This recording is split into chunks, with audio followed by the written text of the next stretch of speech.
अभी आप सुन रहे हैं सुमन मलंगिया एंटरटेनमेंट को। डीजे सुमन मलंगिया। से बोलो शिव शंकर भगवान की। आई भैया हम अवधेश प्रेमी यादव समस्त भोजपुरिया समाज गोर छू के जोर लगत तनी।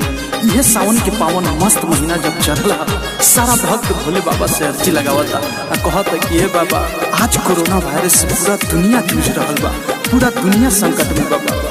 आखिर के हालत में कैसे केहू आपके शरण में आई। हे बाबा कोनो चमत्कार करी कि कोरोना पूरा दुनिया से खत्म हो जाए बाबा। डीजे सुमन दीवाना। नजरी फेरी भोले दानी कैसे केहू जल लेके आई हो, कैसे केहू जल लेके आई हो।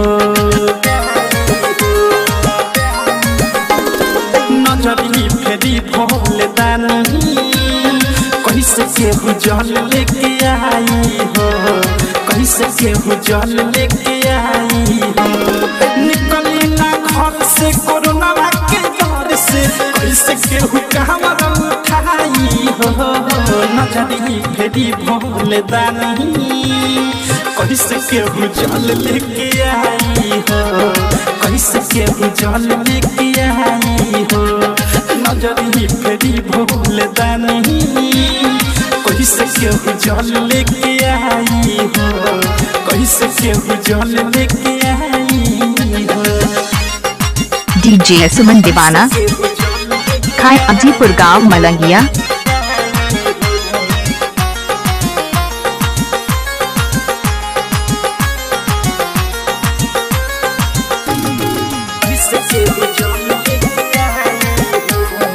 कोहरल विपद बाटे देशवा पर भारी, जाई देव घर कैसे नर औरी नारी। सुमन मलंगिया। बाटे देशवा पर भारी, जाई देव घर कैसे नर औरी नारी। बात बात ऐसे बोली बाबा कैसे दू गज के दूरी बनाई हो। नजरी फेरी भोले दानी कैसे केहू जल लेके आई हो, कैसे केहू जल लेके आई हो। नजरी फेरी भोले दानी कैसे केहू जल लेके आई हो, कैसे केहू जल लेके आई हो।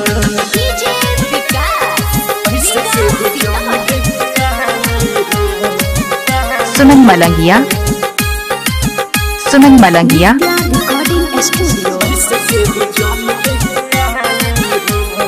दया करी बाबा सुख के छाया में लाई, दुनिया बा संकट में कसहू बचाई। दया करी बाबा सुख के छाया में लाई, दुनिया बा संकट में कसहू बचाई। प्रेमियों अभेस के सुनी संदेश के आगे अनुराग के दुआई हो। नजरी फेरी भोले दानी कैसे केहू जल लेके आई हो, कैसे केहू जल लेके आई हो। नजरी फेरी भोले दानी कैसे केहू जल लेके आई हो, कैसे केहू जल लेके आई हो।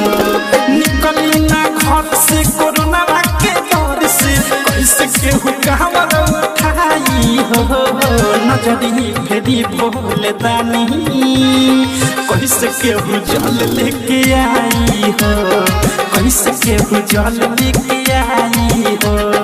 नजरी फेरी Bhole Dani. DJ Suman Malangiya Madhubani. DJ Suman. Mobile number 8882452308।